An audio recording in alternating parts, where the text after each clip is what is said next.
1, 2, 3, 4. Chant down Babylon kingdom, team make we chant down Vatican now. Bang bling bling, chant down Babylon kingdom, team make we chant down Vatican now. Chant down Babylon kingdom, team make we chant down Vatican now. Bang bling bling, chant down Babylon kingdom, team make we chant down Vatican now. What up, y'all? Babylon 5 podcast. It's your boy, Jermaine Event. How are you guys doing? This is episode 160.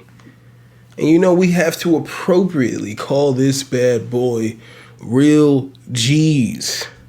As a great man once said, everybody knows real G's come from California, America, motherfucker. Flex on him, Nate. Shout out to the great Nathan Diaz, the great philosopher, Nathan Diaz, on that great promo. If you guys are listening to this podcast, I don't know if it's your first time, but if you're a long time listener, then you know this is the Babylon 5 podcast, and we talk about mixed martial arts here. We talk about combat sports here. Mainly the UFC, for a reason. I talk about some Bellator mainly if it's like if there's fighters from Milwaukee like Sergio Pettis, Anthony Pettis fighting in other organizations. Rafian Stotts, I don't know if he's from here actually, but I know he trained at Rufus Sports, so I've adopted him. I've adopted Tyron Woodley as a Milwaukeean. You know, everybody. Ben Askren, he's from Heartland. But if you're from Northbrook, you say you're from Chicago. So he's from Milwaukee. All right? Yeah. I adopted all these niggas. You know what I'm saying? And I basically only talk about UFC fights because, I don't know, I would say it's the most relevant as far as like where I am with the podcast right now. I do try to like watch pretty much bare knuckle boxing, everything that I can, man. I kind of like fell back on one championship and I'm kind of regretting that right now. I was like, I didn't even watch Dimitri. I was watching a video with that Rod Tang. I think his name is like Rod Tang at one championship. I was looking at this guy's like 25 years old and he's a fucking beast. He's a beast. And I'm like, once I was seeing that video and I was like, he just fought Demetrius Johnson in this like special rules bout, whatever deal it was. But right then I was like, dude, I'm doing myself a disservice by not watching one. I don't really watch Bellator too often, to be honest with you. I'm not sure. I don't know if you guys can hear this static, but right now I can hear the static, but I also have OBS up. I usually record this video with my phone, with my iPhone here, but I like was able to get OBS up for a second here. So I was like, if I can do the video with my webcam instead, straight through OBS, I'll try to do that. But now I'm hearing some crazy like static. I sound like real robotic right now. I don't know if you guys can hear that. It like went away now, but just right then when I was talking, it was real robotic. But I realized I was doing myself a disservice by not watching more one championship. I know I don't agree. You know, it's like I don't agree with the different rules. It's just kind of hard for me when I see, honestly. It was like hard. It was like kind of a shock to me to see motherfuckers knee a downed opponent in the head. That seemed very barbaric to me. I wasn't there for the Pride days when they were soccer kicking niggas on the ground. I wasn't there for that. All right? I came in, I'm John Jones, like at the tail end of GSP, Conor McGregor, Ronda Rousey. You know what I'm saying? I've gone over this. I wasn't there for Pride. So to see niggas knee a nigga in the head, a nigga that's on the ground That shit's brutal to me. As a fan of combat sports, I say that shit's not fair. But I see that I'm doing myself a disservice in not watching that, because when I saw a video of that guy alone, and I'm like, he just fought Demetrius Johnson? Like, I need to fucking watch these things. Like, I tried to, like, honestly ignore one, but I will try to. I don't know if I necessarily will have time here. Maybe as we progress here with the Babylon 5 podcast, ladies and gentlemen, I would like to bring on people like Ben or anybody, dude. If I could bring Ash on here, that'd be cool.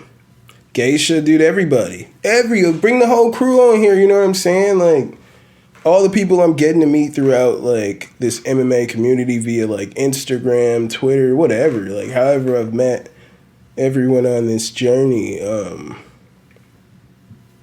it's pretty hype. But we gotta expand. I don't feel like just me babbling here should be much longer than an hour. Like, I'm not a fucking psychopath. I'm here to talk to you about the hits. All right, we're talking about the hits here. We're talking about combat sports, ladies and gentlemen. Shout out to Andy Ruiz. I missed that fight, dude. I didn't know that fight was happening. I woke up in the morning and then saw the fucking notifications on my phone. And I was like, fuck, I miss Andy Ruiz fighting. I can't keep track of all this shit. Boxing is fighting this day at this time. Sometimes niggas be boxing Sunday night. Just out of nowhere, these niggas is boxing on Sunday night. I don't know. Is it my microphone that's doing that? I felt like I hit a chord or something. Maybe it's just, or maybe it's this. Maybe it's my box. Maybe it's my fucking vagina. Maybe that's what's causing it. If you guys want to, we are going to.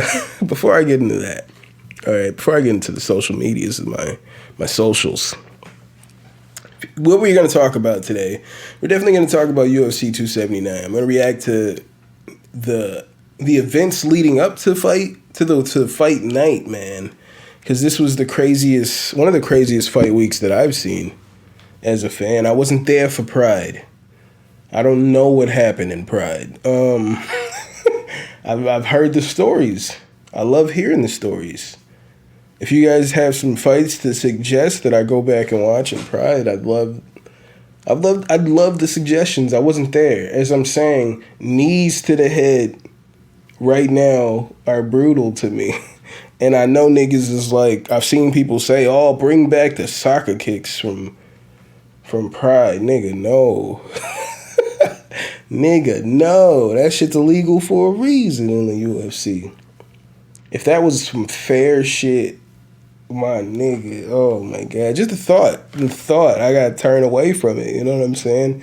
I'm not into it. But we are gonna talk, but if there are, I say regardless, send me some fights that I should probably watch. I've only really heard about Fedor. I haven't gone back to see it. I felt like at this point, people were like, oh, he's the greatest, but then I was seeing Fedor lose. The Fedor I saw was losing. So I didn't have that same attachment. But if you guys send me some fights that I should see, I have seen those top 10 countdowns. Whatever that MMA channel, MMA on Point, I believe it is. They do those top 10 fucking fighters that never got a UFC title, and it always ends with number 1, Fedor Emelianenko. Every time. Every time. So just like tell me your favorite Fedor fight. If that's what we're gonna do, just give me all your favorite Fedor. Give me all your favorite Bob Sapp fights. Like, give me your Wanderlei fights, because I came in here on the tail end of Wanderlei, but I always thought he looked like a badass. But all I saw him do was lose. You know, not necessarily lose. I don't even know if I've necessarily even. I think I probably saw one fight with him, and then after that, he kind of was just like. I was like, what happened to Wanderlei? I just didn't see him anymore after that.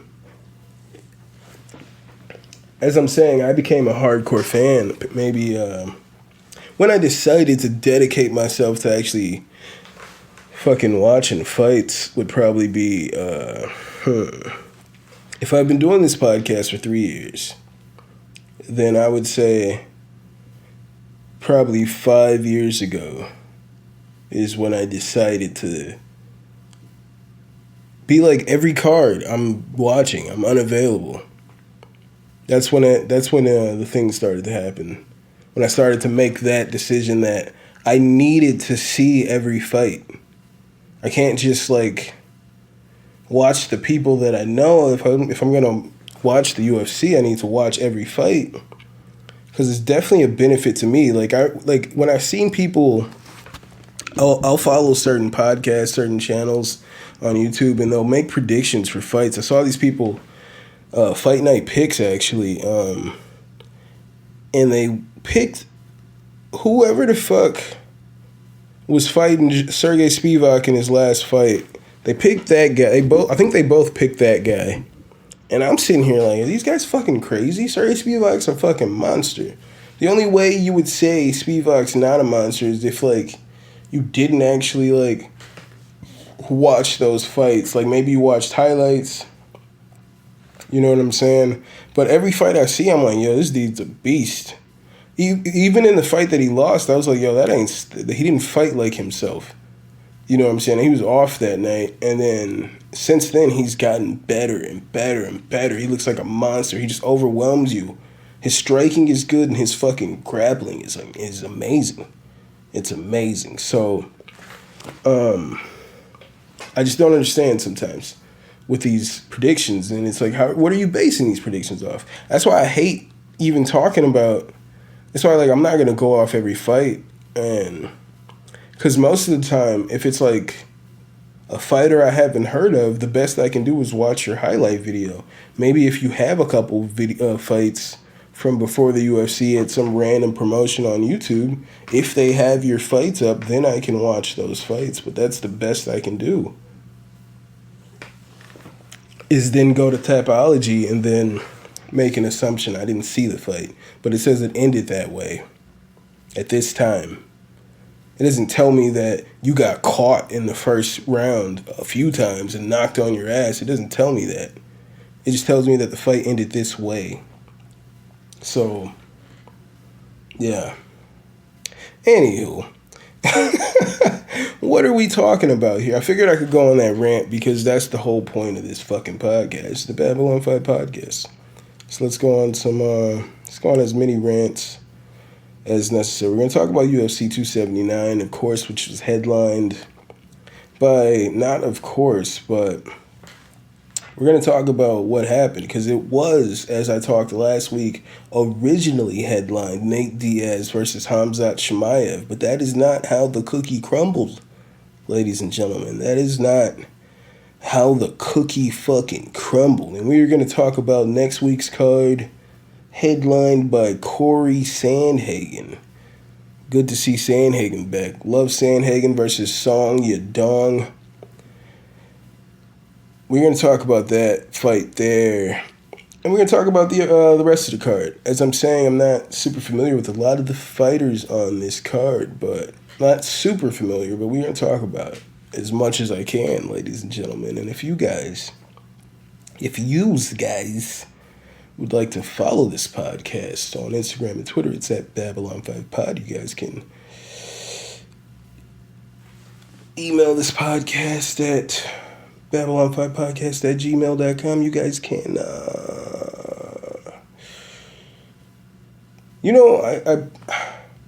the other day, recently, producers have been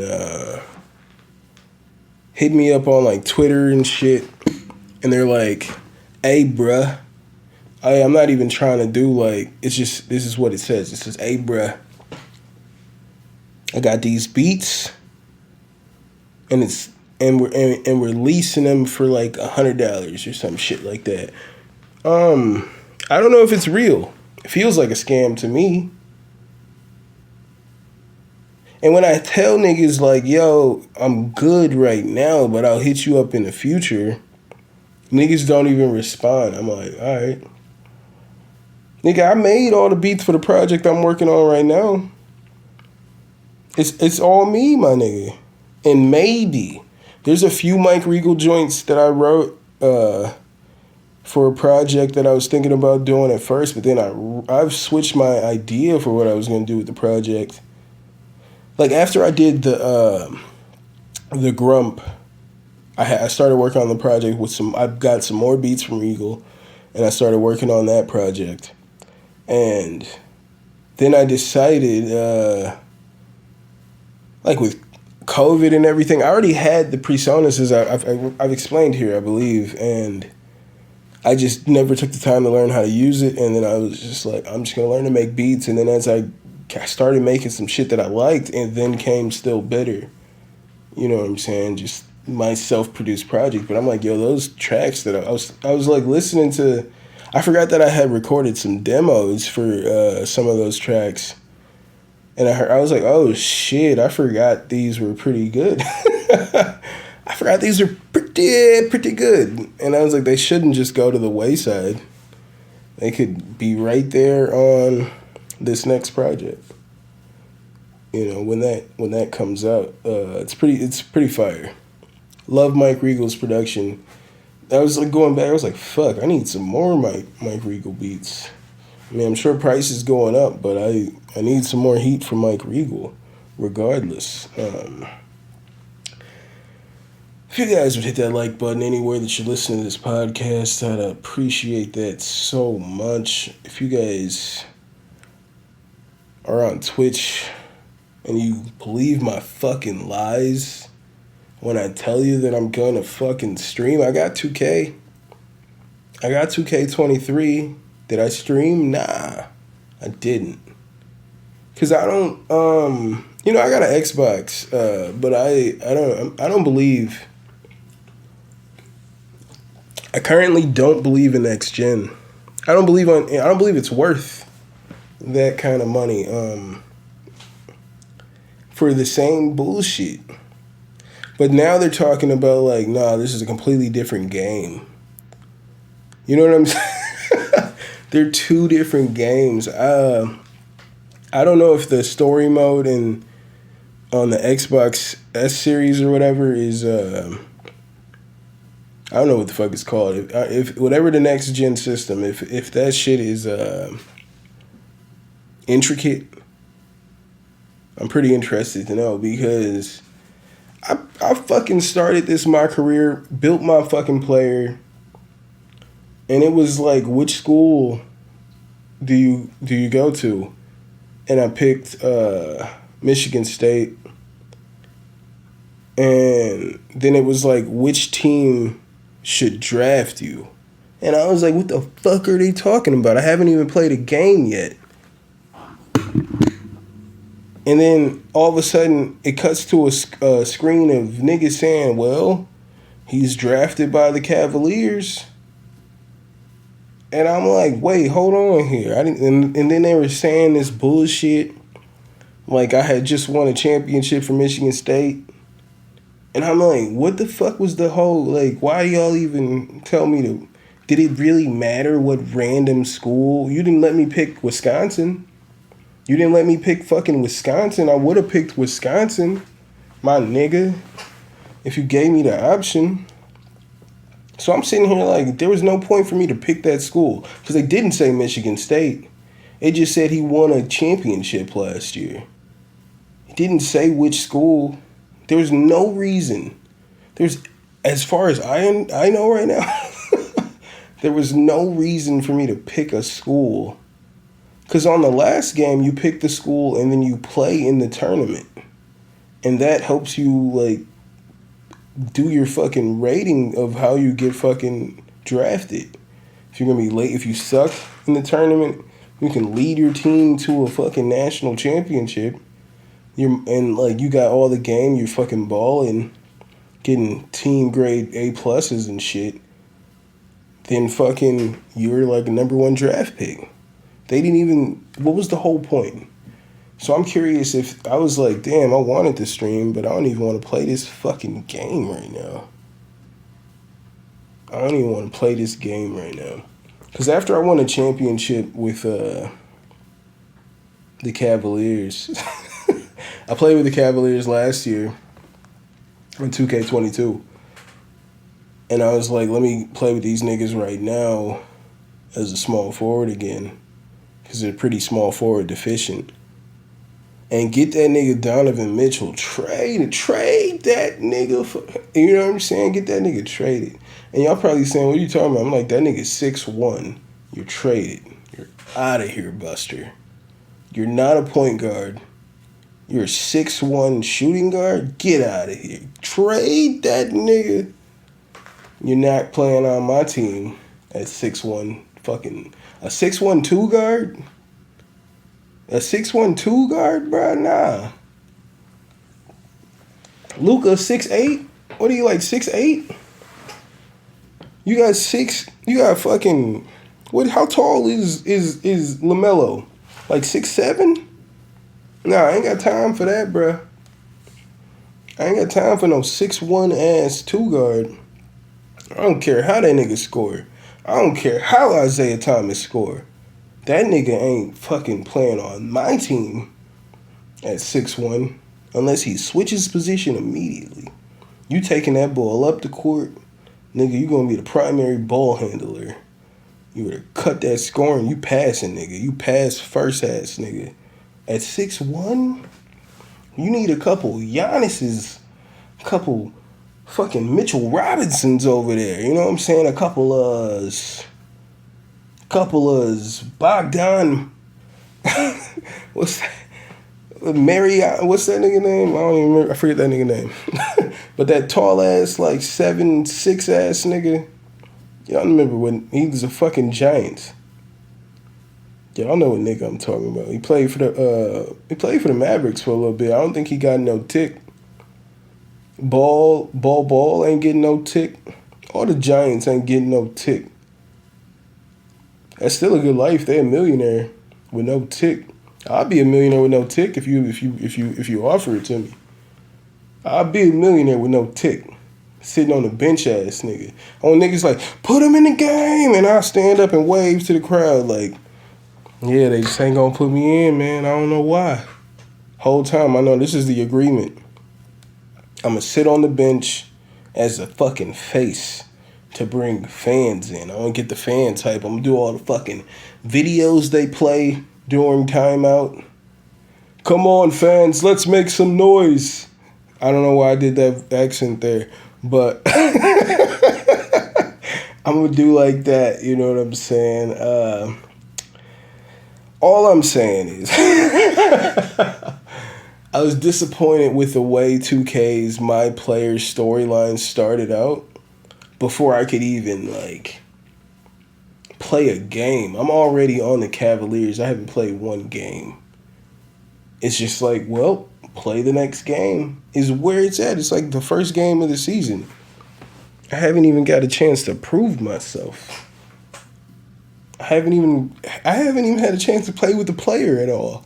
I don't even know if I like this character. I don't test that build, nigga. I got faith in myself, nigga. Which ain't faith, I guess. I believe in myself. Because faith ain't... I mean, unless I'm like... I don't believe that I myself am real.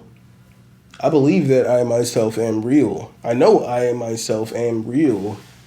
Unless I don't believe it. See, what I'm saying is faith is the belief in something you could never prove is real. So if I had faith in myself, then I would then be saying that I believe that I am not real. That I can never prove that I'm real. Which I don't have faith in myself. I have belief in myself. And if you guys believe in my lies, you can follow me at Twitch at twitch.tv/Babylon5. If you guys want to cop some merchandise, head on over to teespring.com/store/BOF-pod-shop. And lastly, don't just be my Niji, be my patrons. Head on over to patreon.com/Babylon5pod, and you can be my patrons, my niggas. I've been talking for 24 minutes with just nonsense, bruh. It's the Babylon 5 podcast, ladies and gentlemen. Are you here for the sports? Or are you here for the fucking... What's the... Damn, jargon? Is that the word I'm looking for? I don't know if it's jargon. Fuck. I forget the word I'm looking for. The exact term. But... I don't know if you speak that dialect. I don't think that's what I'm trying to say here. Anywho, if you guys are here for MMA talk, if you're here to hear about Nate Diaz, ladies and gentlemen, well, you've come to the right place. The Babylon 5 podcast. I mean, I could stream some UFC fights. I don't be playing online like that. I don't really be playing online like that. I don't get how you do the fair fights type shit. You might be like, what are you talking about? I used to play the game back in the day where you play online and you could play online at a certain level where you just fight anybody, but then otherwise it matches you up with people at your skill level. People, they'll like just through the AI or whatever, how you're playing the game, it matches you up with people at your similar skill level. And as you win or lose, it you know what I'm saying? It blends it in. So it's a better experience. I played it like twice, but like the first time I was like, I want to play in the octagon in a real fucking fight. But then all of a sudden, when the game started, we was outside in a backyard. And it was no takedowns, which that was like my whole game plan with the character that I had picked. So I was like, I don't even understand how we even got here. Like I picked a wrestler for that exact point. And so I was like very discouraged, ladies and gentlemen. I was very discouraged in my fucking novice understanding of this online game here. I'm just trying to play a regular ass UFC fight, man. Why am I learning to play UFC if we're going to get into a fight with no takedowns? It's not what we're here for, ladies and gentlemen. That is not what we're here for. And speaking of not what we're here for, on Friday night, before the pay-per-view, Dana White goes live on SportsCenter, on Instagram, and another place. And I think Twitter. And he announces that if you guys are following me on Instagram, you would have saw me post a video about the backstage brawl and everything that happened that I'm going to tell you. But so I'm not going to go over the brawl. Just head on over to Instagram. So it was announced on Friday that the main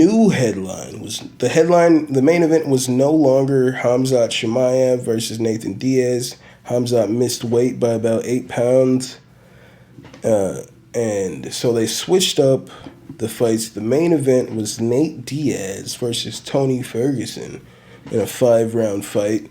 Co-main, Khamzat Chimaev versus Kevin Holland in a 5-round fight.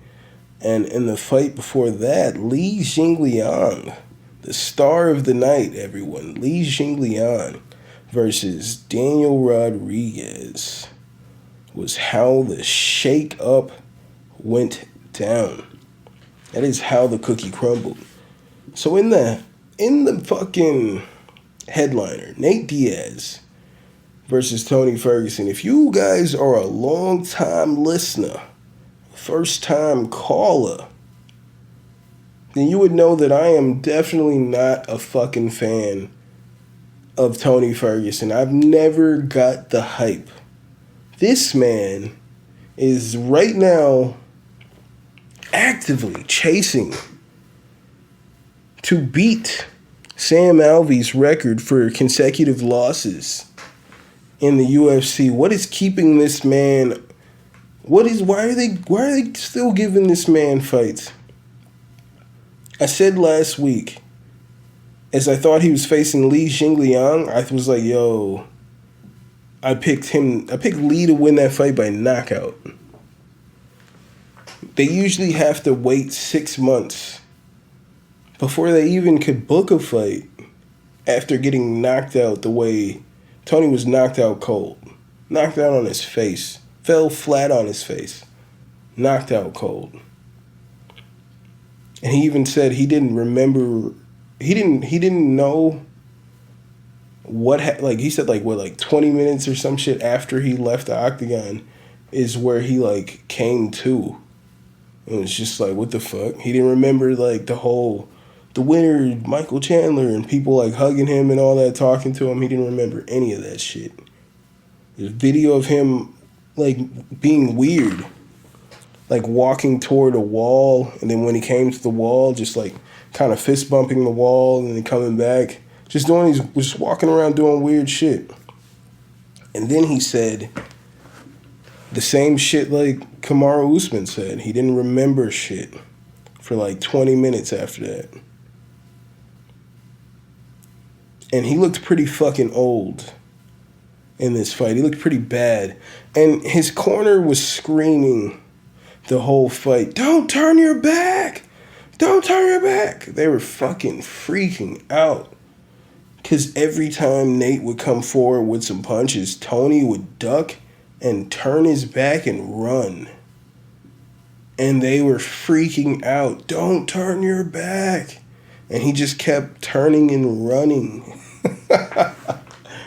I don't mean to laugh, man, but it's just I never understood the hype.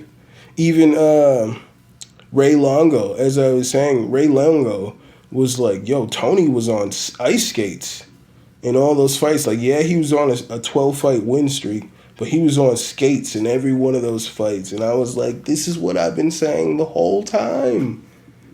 Pettis was this close to finishing that nigga. He was on skates. Kevin Lee was this close to finishing that nigga. He was on skates. I don't feel like Cerrone was close to finishing that nigga at all. I feel like he beat Tony. Tony beat the shit out of Donald Cerrone. That was one nigga that did not that did not come close to beating Tony. I feel like he was looking for Donald was looking for a way out of there. He was looking for a way out, and he found it. Tony looked like a monster in that fight. I was all the way behind Donald coming to that fight. That was the one time where I was whoa, Tony might be a monster. That's why if for the podcast before Tony fought Justin Gaethje, I went with Justin Gaethje because I felt like he was just on another level than Tony. Clearly on another level. I couldn't see why people couldn't see that. But then with everyone's hype and then the interviews of Tony leading up to it, his confidence, I was fuck, he's about to do it. This is about to be number 13 right here. He's about to win number 13 and be the interim champion and then go on to fight Khabib. I'm saying everything I see with him doesn't look like the way I saw Kevin Lee manhandle him with his wrestling. I was it doesn't look like he would be the person to beat Khabib. It doesn't look that way to me, but everybody's pretty hype on it. He seems pretty confident, so fucking confident coming into this fight. And then it was weird circumstances with Justin where he accepted the fight. At first it was rescheduled and then he wasn't going to take it. And then he did, then he later on decided to take the fight again. And it was weird shit coming into it. So I was all right, Tony's got this. And he proceeded to go on the start of this 5-fight losing streak. That was the start. All right. Me starting to have faith in Tony Ferguson's abilities and his fight IQ me having faith in Tony's fight IQ was the beginning of the end for Tony Ferguson. Can't prove that his fight IQ exists. As he jumps, this fight with Nate Diaz and Tony Ferguson, it was weird. It's kind of sloppy. It's pretty sloppy. They're both pretty old. They're 38. Tony looked really old. And as I said last week, maybe the fact that he's fighting 5 months after he was knocked out, when usually there's supposed to be like 6 months of nothing, of like maybe light training, and then you could possibly book a fight. Then they reevaluate. He's fighting 5 months later. I was like, man, what is he going to look like? He looked bad. All right, his punches and all that shit looked real slow. He found some success with his leg kicks on Nate. Nate just historically like just takes leg kicks. So he was destroying Nate's legs, but Nate was all over him with the punches, and as soon as Nate would come at him with these punches, fucking Tony would duck, turn his back, and run, and his corner would freak the fuck out. Don't turn your back! Don't turn your back! Like, consistently. You guys go back and watch that Tony Ferguson versus Nate Diaz fight. All you hear throughout that fight is Tony's corner screaming, "Don't turn your back!" And when the fight's like in break, and they cut to Tony's corner, his corner man is like, "Yo, like use combinations, keep coming forward, and don't turn your back. Please don't turn your back." They keep pleading with him to not turn his back, and then the round starts, and immediately, "Don't turn your back." He keeps turning his back and running. He was just constantly getting overwhelmed by Nate Diaz. I felt like Nate Diaz was bullying him that whole fight. So Tony was an OG, right? As they say, he's an OG. But, like, I felt like because of that, Nate didn't want to clown Tony, but I felt like Nate fucking bullied Tony in there and just really didn't have too much respect for his ability in that fight. So I forgot how goofy Nate was being in the Leon fight, just bending over, like pretending to be tired, walking away with all this bullshit. And he kept doing it in this fight, just walking away, talking to the commentators, pointing and like cracking jokes about Tony. Like he was like in the fight clowning Tony. At one point in the fight, all right, Nate caught a nasty leg kick. And then he just was like, he started shaking his head. Nope. Nope. Like visibly saying nope and walking away from Tony. And Tony then like lays down and is like posing in the fucking middle of the octagon, and I'm like, are they about to fucking leave the octagon? Are they about to do some shit? Or what the fuck is going on here? I had no idea what was going on. And right now, and then the fight ended, all right? They continued fighting, but it was like, what the fuck happened in there? I don't think anybody asked.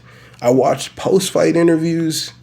Nobody asked Nate or Tony, what the fuck went on in like round 3? It was like either round 2 or 3. Tony lands a fucking leg kick on Nate, and Nate just walks away, shakes his head like nope. And like the ref is like, keep fighting. And Nate is like, nope. And I'm just like, what the fuck is going on? What the fuck is going on here? And then they keep, like, that just happened for like 20 seconds of just like, nope. Nope. He's just shaking his head, nope. And then Tony like is like laughing, and he like lays down, does a pose. I'm just like, what the fuck is going on here? And then they just keep fighting. It was the weirdest moment, dude. Weirdest. I thought they were both about to walk out of the octagon. I was so like I was freaking out. I was like, dude, this is like it's not a great fight, but like finish the fight. I didn't want it to end that way. Thankfully it didn't, but I was just like, what's going on? So at the end of the fight, round 4, at 2 minutes and 9 seconds, 2:09, Nate Diaz submits Tony Ferguson with a guillotine. Tony's shot for a takedown as his corner instructed him to, They said Nate's getting tired. Take him down this round. Tuck him down. He shot for the takedown, and Nate choked him out immediately. Nate has finished his contract, and he says he is going to go and teach the MMA fighters how to go and dominate another sport.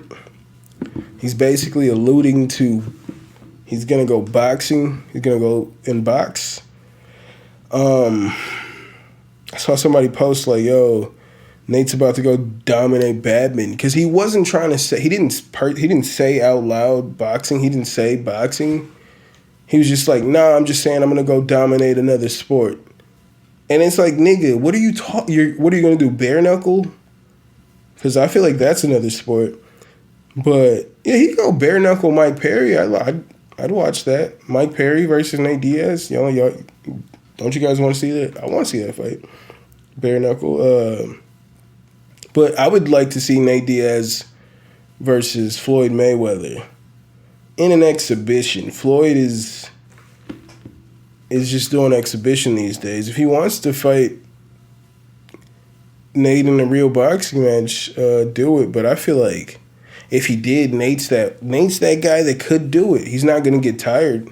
He's not going to tire himself out. And he's going to be there in your face boxing.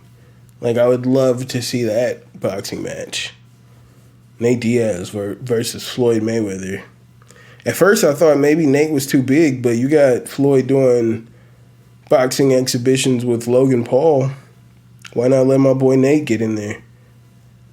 Tony, though, that's 5 straight losses for Tony, man. He's competing with Sam Alvey for the most consecutive losses in the UFC. I believe it's half past time for Tony to hang him up, ladies and gentlemen. Hang him up. I don't want to see him fighting in Bellator, PFL. I think it's time to hang him up, ladies and gentlemen. Stop it. He mentioned in his pre-fight shit, he mentioned Forrest Griffin, how Forrest Griffin now like works for the UFC, like in the office and shit, like he's like fighter relations or some shit like that. And I would like for Tony to do that right now, man, retire. Because if he fought his original fight versus Lee, the way Lee looked in that fight, Lee would have easily knocked this man out. Lee would have been all over him. His boxing was real sloppy. He was all over the place, man. It looked pretty bad.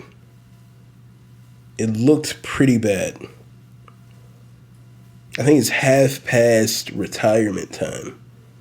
Half past time for retirement for Tony Ferguson. I don't want to see him fight anybody next. I was thinking beforehand, like, oh, maybe the winner of this fight is going to fight potentially Conor McGregor. I don't want to see Tony fight anyone next. I think he should retire. I think it would be cruel to book Tony in another fight in the UFC. And you're like, oh no, well, maybe in a promotion. I want to say in a promotion with lower level talent, but what the fuck does that mean? I don't want to say, because there's not necessarily lower level talent anywhere. It's just people who fight other places. It's not like the UFC unanimously have the creme de la creme, and everybody else in Bellator is just like not on that level. If that's the case, then Michael Chandler would have never got a win. And nobody that's ever fought in Bellator or any other promotion would ever get a win in the UFC if the UFC just fucking unanimously had all the best fighters. Like, that's just not the case. So, I don't want to see Tony fight anywhere after what I just saw. I think Tony should retire, ladies and gentlemen.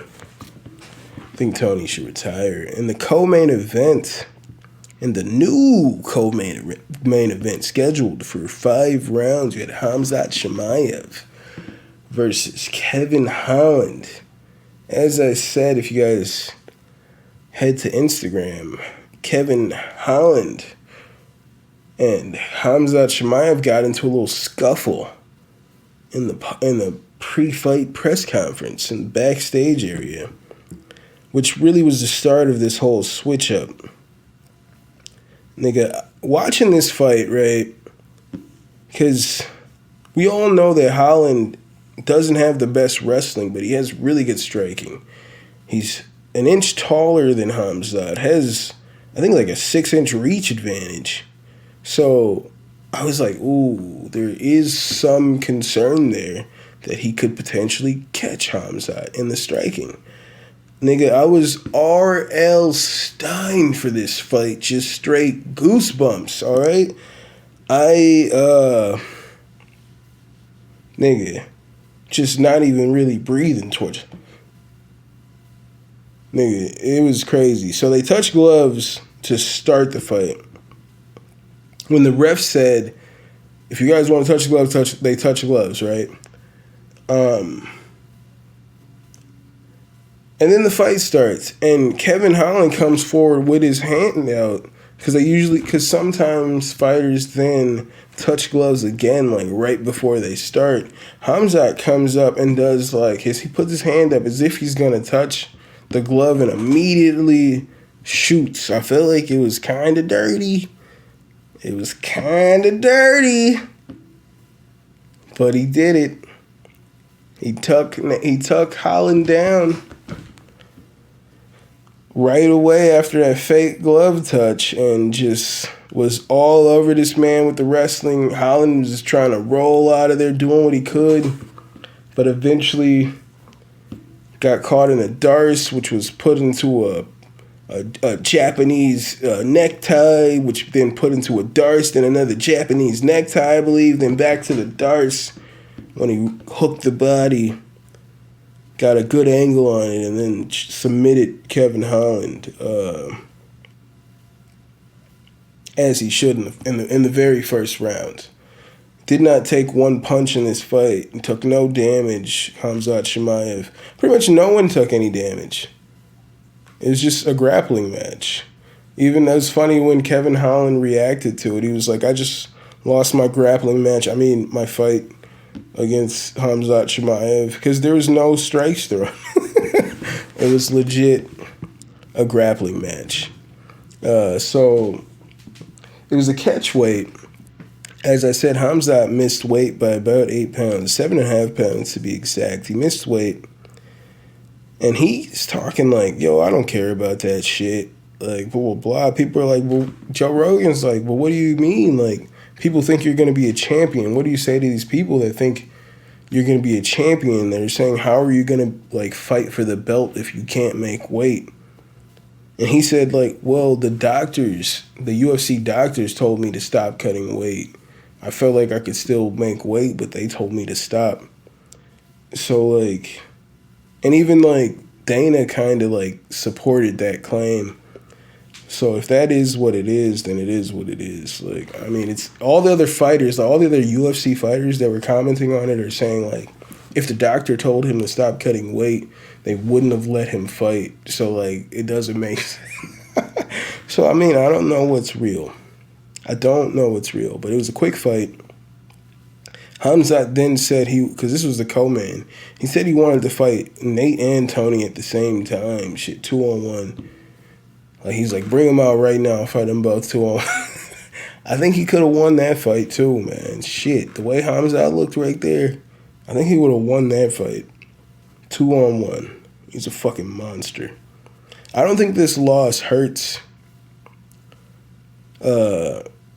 Holland too much, because I don't think anybody, like, expected too much. The best he could have did was maybe caught Khamzat with one or something like that, and then he would have gained some more respect from everybody. But everybody knew he had no wrestling, and Khamzat was a fucking phenomenal wrestler. And he was doing great like defense as much as he could. So I don't feel like Kevin Stallin's stock is hurt too bad at all here. Not in my opinion. I think Kevin Holland is still gonna look great against people like Wonder Boy, people like Daniel Rodriguez. I think, he's gonna look. So I don't think his stock is hurt too bad in my personal opinion. Buckley says that he is officially moving to welterweight and that he wants to fight Khamzat Chimaev. I think that's insane because I think the people are too big for him at 185, and as we can see here, it was reported on before, but we see it clearly here. Khamzat struggles to make 170, and he should fight at 185, but he chooses to be fucking gigantic over everybody at 170. But it is what it is. Like, Buckley's calling him out. I don't think it would go his way. He's like, nigga, I wrestle too. Nigga, I wrestle too. And it's like, okay, you don't wrestle like them niggas. Them fucking Dagestani Chechenian ass niggas. You don't wrestle like them niggas. That chain wrestling, that great ass shit. He's gonna fucking just dominate you in one round. I don't feel like that's a fair fight at all. I don't feel like it's a fair fight at all. You just lost to Imavov. How are you calling out Khamzat? You just lost to Imavov. What are we talking about here? In the fight right before that, we gotta talk about my man Li Jingliang, who had the freshest suit. All right, everybody feels bad for Li Jingliang, except for the judges. And they don't need to feel bad for Li Jingliang, but Li won this fight, all right? I scored all 3 rounds for Li. I think there could be some argument to give Rodriguez the second round, but Li, without a doubt, won rounds 1 and 3, without a doubt. The second round was close. Like, that was a toss-up, but there's no way you give those rounds 1 or 3 to Daniel Rodriguez. Even Dana White said he was shocked when they said it was a split decision, let alone for Daniel Rodriguez. I left the room. My wife had just came home. I was like, and then like the fight ended and all the coaches were hugging. That's the last thing I remember. All the coaches were hugging, like Li had brought the dude in and they tried to like stop Li from letting the nigga come in. And he was like, nah, he's coming in. And then they all walked over and greeted the other coaches. I was like, Li's a dope dude. He got the fresh suit. Didn't get to show it off the press conference, but he just won that fight. And I went to go talk to my wife. I like left the room and I come back and it was like the end of, I'm like, Joe was like interviewing Daniel Rodriguez. And I was like, oh, it must be like interviewing both of the opponents because of the situation of the mix-up. But then Joe was like, congratulations on your win. And I was like, what are you talking about? There was no way Daniel Rodriguez won that fight. He did not win that fight. I didn't believe he won that fight. I didn't believe he was going to win that fight. When I saw them face off and I saw how much bigger Li was than him, and then Li was just a much more skilled fighter, and he was all over this man. He was having fun in there, man. Li was having a lot of fun in there. There's absolutely no way. I don't see how anybody scored that fight for D-Rod. Like, when the interviewer asked Dana White about the fight, he was like, what do you think about some people who were saying that Li was robbed? And he was like, you're right. Everyone else is right. The judges are wrong. He was robbed. Like, and it's just what it is, man. So, man, you guys need to go follow Li on Twitter. I saw that he only had like 1,600, like 16, it was like 1655 when I followed him. So go follow Li Jingliang right now, man. Get this man some followers. He didn't get to show off his phenomenal suit. He really wanted to show everybody. He showed how dope he was and embedded. He fought Daniel Rodriguez, who weighed in about 10 pounds heavier than him. Won that fight, according to everybody that watched except the judges. Except 2 of those judges. Fucking crazy. First fight to go to decision, and it was a fucking wonky decision. Wonky decision. But we don't need to see it. Only fight to go to decision, actually. But Lee will bounce back because even Dana sees that he actually won that fight. And he's favorable to people like that, like you see your Chito Veras and yada, yada, yada. So I think Lee will be in a good spot after this. D-Rod, I'm not so sure what's next for D-Rod. Maybe it was the time off is why he looked so bad in there, but I didn't think he looked the best. He didn't look like D-Rod of old. Next week, ladies and gentlemen, we got Corey Sandhagen versus Song Yadong. I just think that Corey Sandhagen, I picked him to beat Petr Yan. And then we saw in that fight, shit, Yan is just a couple notches above Corey Sandhagen, like a couple notches. And we see that fucking Jermaine Sterling is like a couple notches above Yan. So, just to throw that out there. So, as I'm saying that, I feel like Corey Sandhagen is just going to be all over Song Yadong in this fight. I think he's just a better striker all the way around. I think he's got better jits. I think Corey is just going to dominate this fight on Saturday, ladies and gentlemen. But not sure what's the next. Yeah, what else is going on? It says here that I know this fight is canceled. Giga Shikadze apparently is injured, so he's not fighting Sadiq Yusuf. I think they were looking for a replacement, but as far as I know, there is no replacement for that fight, so I don't think that fight is even going to happen.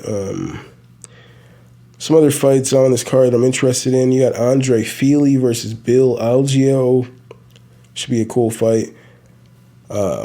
Marina Maros versus Sajara Eubanks. It's pretty hype. Got Tanner Boser. Hold on. Tanner Boser versus Rodrigo Ferreira.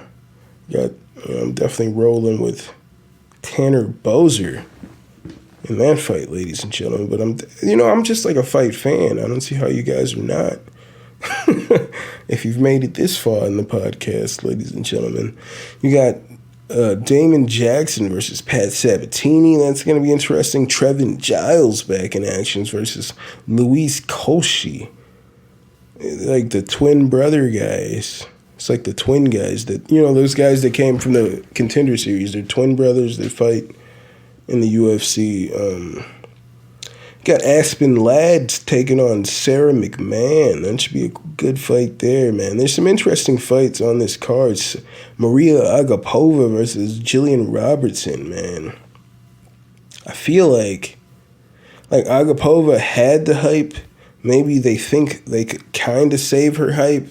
But I think this is stylistically the worst matchup for Maria Agapova. I don't know what the odds are for that fight, but if they are in Agapova's favor, bet the house on Jillian Robertson. That shit is illegal here, but if you were hearing this and you were in a state where that shit is legal, bet the fucking house on Jillian Robertson.